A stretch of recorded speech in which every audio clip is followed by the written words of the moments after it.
By the year 24 BCE, the Roman Empire was the undisputed superpower of the world.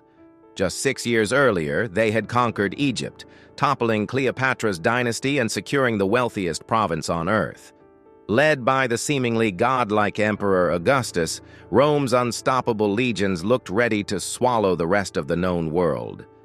But when they pushed south from Egypt, expecting to devour another kingdom, they met their match in a warrior queen with one eye.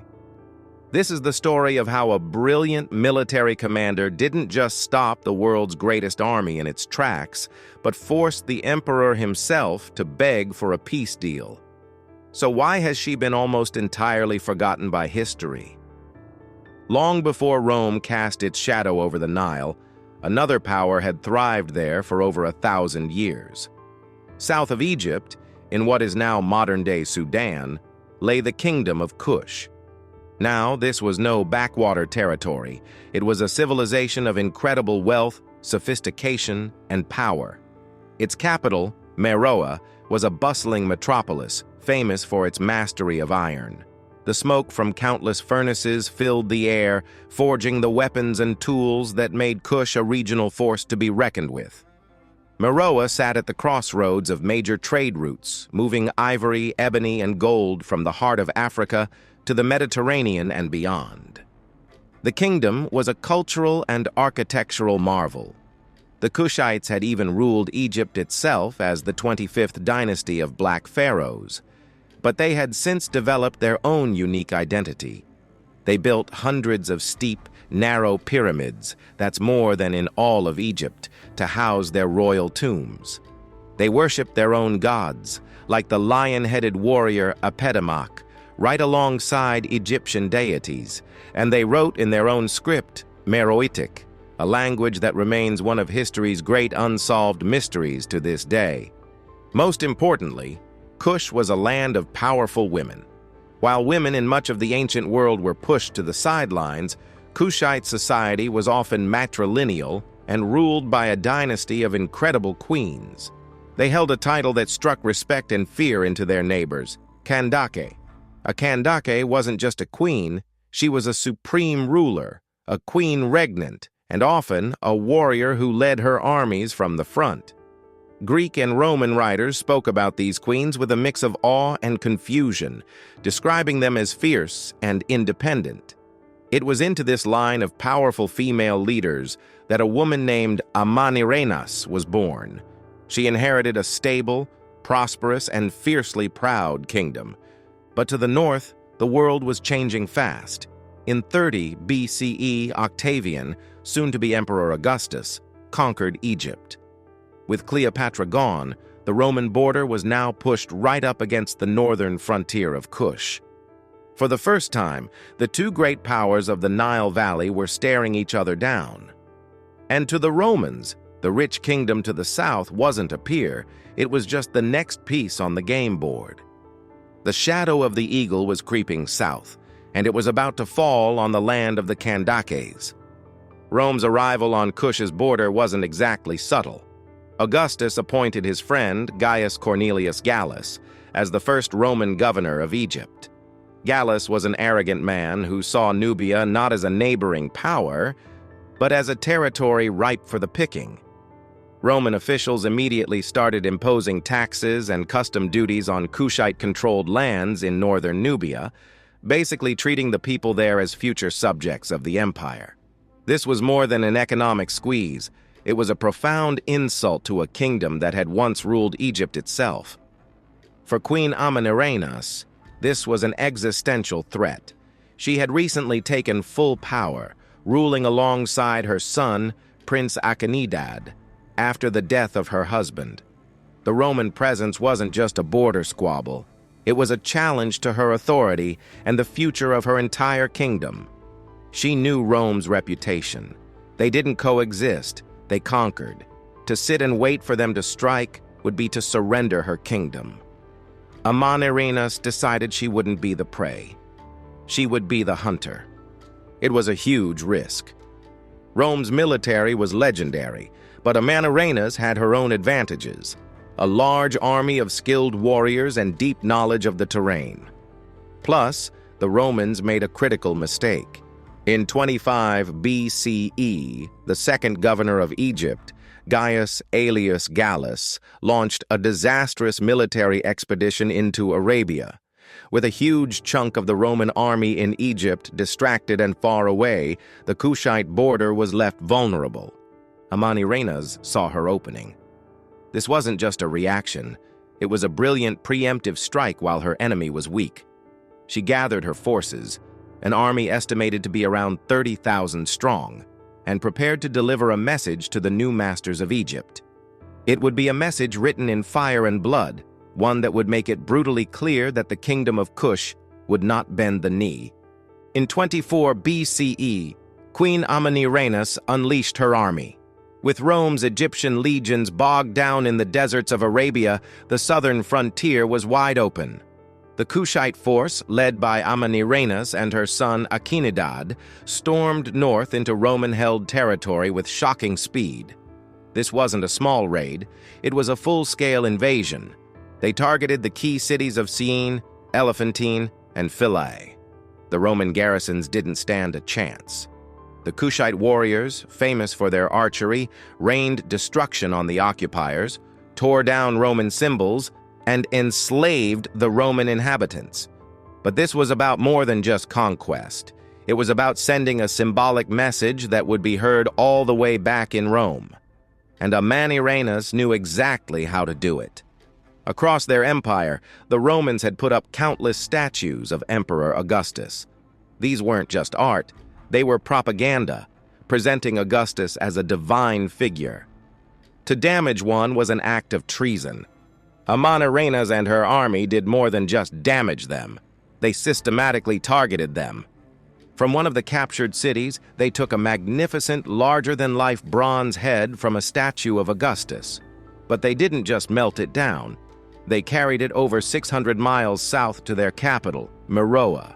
There, in a calculated act of psychological warfare, they dug a hole at the entrance of a temple dedicated to a Kushite victory god. They placed the bronze head of the Roman emperor in the dirt and buried it right under the threshold. The symbolism was staggering.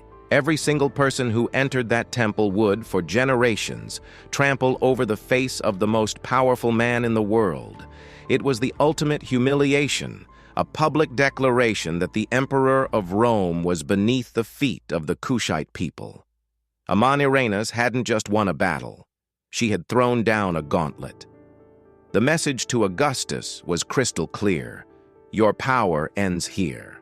The emperor, furious at the defeat and the personal insult, was not going to let this stand. The news of the Kushite invasion and the desecration of his image reached an enraged Emperor Augustus. This humiliation could not be tolerated. The Roman response was swift and brutal. He sent a new, far more ruthless governor to Egypt, Gaius Petronius. His orders were simple: crush the Kushites and restore Roman honor. In 22 BCE, Petronius marched south with over 10,000 legionaries and auxiliary troops. The two armies finally met in open battle near Pselkis. Though numerous, the Kushite forces were more lightly armed. The disciplined Roman formations held firm, and Petronius's superior weaponry won the day. The Kushite army was forced to retreat. But Petronius wasn't just there to push them back. He was on a mission of revenge. He chased the retreating Kushites deep into their own territory, capturing the sacred city of Napata. For centuries, Napata had been the religious heart of the kingdom. Petronius's legions sacked the city, burning its temples and enslaving thousands. It was a devastating blow, meant to break the spirit of the Kushite people and their queen. It was during this brutal fighting that Amanirenas paid a terrible personal price. Leading her troops from the front, she was badly wounded in battle. The Roman historian Strabo, who documented the war, tells us she was blinded in one eye. Reflecting the typical Roman bias of the time, Strabo dismissively described her as a masculine sort of woman who had lost an eye. But what the Romans saw as a disfigurement, her people saw as a badge of honor. The loss of her eye didn't break her.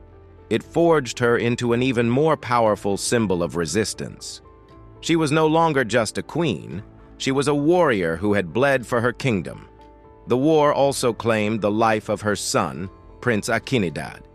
Having now lost her husband, her holy city, her son, and her own eye, Queen Amanirenas was left with nothing but a burning resolve to save her kingdom. Petronius probably thought that sacking Napata and wounding the Kandake would end the war. He was dead wrong. The destruction and the queen's injury only hardened Kushite resolve. Amanirenas, showing brilliant adaptability, knew she couldn't beat Rome's heavy infantry in another head-on battle. So, she changed the rules of the game. The war shifted to a grueling campaign of attrition. Amanirenas pulled her forces further south toward the capital of Meroea, deliberately drawing the Romans deeper into hostile, unfamiliar land. She started using classic guerrilla tactics. Her warriors, who knew the harsh Nubian desert like the back of their hand, launched hit-and-run raids on Roman patrols, ambushed supply lines, and harassed the legions relentlessly before melting back into the desert. For Petronius and his legions, it was a logistical nightmare. The further south they went, the longer and more vulnerable their supply lines became. The blistering sun and the scarcity of water were enemies just as dangerous as the Kushite archers. Petronius managed to advance and set up a new fort at Primus, modern Qasr Ibrim. But pushing all the way to Meroea, another 330 miles south, seemed like a fool's errand. It would be a bloody, costly slog for land that was incredibly difficult to hold. Meanwhile, Amanirenas regrouped her main army and launched a bold counterattack, laying siege to the new Roman fort at Primus. Strabo reports she arrived with many thousands of men. Petronius rushed to reinforce the position, leading to a tense standoff. The Romans could probably hold the fort, but they couldn't advance. The Kushites, while unable to storm the fortress, prevented any further Roman invasion. A stalemate had been reached. The Romans had proven they could win battles, but Amanirenas had proven they could not win the war. She had fought the world's greatest military to a standstill. Every day the legions stayed in Kush. They were bleeding men, resources, and morale. Rome, ever the pragmatic power, was beginning to realize that the price of conquering Kush was simply too high. After 5 long years of bloody conflict, both sides were exhausted. Amanirenas had stopped the Roman war machine, but her kingdom had suffered immense losses. She knew a permanent state of war would eventually bleed her kingdom dry. With her goal of stopping Roman expansion achieved, she once again seized the initiative, this time through diplomacy. In a move of incredible confidence, Kushite ambassadors were sent not to the Roman governor in Egypt, but to Emperor Augustus himself. They traveled all the way to the Greek island of Samos, where the emperor was holding court. This was a power move. Amanirenas wasn't begging for peace like a defeated subject. She was negotiating as the leader of a sovereign nation, dealing directly with the head of the Roman Empire. The story of their arrival is legendary. The Kushite envoys presented Augustus with a bundle of golden arrows. Their message was sharp and unforgettable. The arrows, they said, were a gift from their queen. If he wanted peace, they were a token of her friendship. If he wanted war, he should keep them, because he was going to need them. Augustus, the master strategist, understood. The war in Nubia was a costly mess with no clear victory in sight. Continuing to fight risked further humiliation and offered little reward. A stable, peaceful southern border for his prized province of Egypt was far more valuable than a few more miles of desert. He agreed to negotiate. The terms of the resulting peace treaty were an incredible diplomatic victory for Kush. Augustus agreed to a number of Amanirenas' demands. The Roman army would withdraw from most of the territory they had captured in Kush. The border was reset further north, creating a neutral buffer zone, And most astonishingly of all, Augustus canceled all tax demands on the Kushites. This was almost unheard of. The Roman Empire didn't fight brutal wars just to give back land and cancel tribute. Yet that's exactly what happened. The treaty, signed around 21 BCE, effectively recognized the total sovereignty of the Kingdom of Kush. Amanirenas hadn't just held her own on the battlefield. She had outmaneuvered the emperor at the negotiating table. The peace she won would be remarkably long-lasting, allowing her kingdom to prosper. She had faced the greatest power in the world and won. Queen Amanirenas' reign ended around 10 BCE, but her legacy is one of the most profound and most tragically overlooked in all of ancient history. She was a ruler who met a crisis head-on, a commander who launched a preemptive strike against the world's most feared army, and a strategist who adapted from open battle to guerrilla warfare. She was a leader who suffered unimaginable loss, her husband, her son, and an eye, but never ever wavered. The Roman historian Strabo called her the one-eyed Candace. He probably meant it as a strange, dismissive footnote about a barbarian queen. But we can reclaim that title as a badge of supreme honor. The one eye she lost in battle became a symbol of her sacrifice and her fierce dedication to her people. That one eye saw what so many other rulers failed to see, that the Roman Empire, for all its might, was not invincible. Her story completely challenges the traditional Eurocentric narrative of history, where Rome's expansion is often treated as inevitable. Amanirenas is proof that it was not. She is a towering figure of African resistance against imperialism and a testament to the strength of the Nubian civilization. Her victory was a critical reason why the Kingdom of Kush remained independent and culturally vibrant for another 400 years, a thriving center of art and innovation. That bronze head of Augustus, buried in insult beneath a Kushite temple, is the perfect symbol of her legacy. It's a powerful reminder that greatness isn't confined to one culture or one gender. It reminds us that courage can stand up to overwhelming power. And it reminds us that so many of these incredible stories have been left in the margins, buried like treasure, just waiting for us to find them.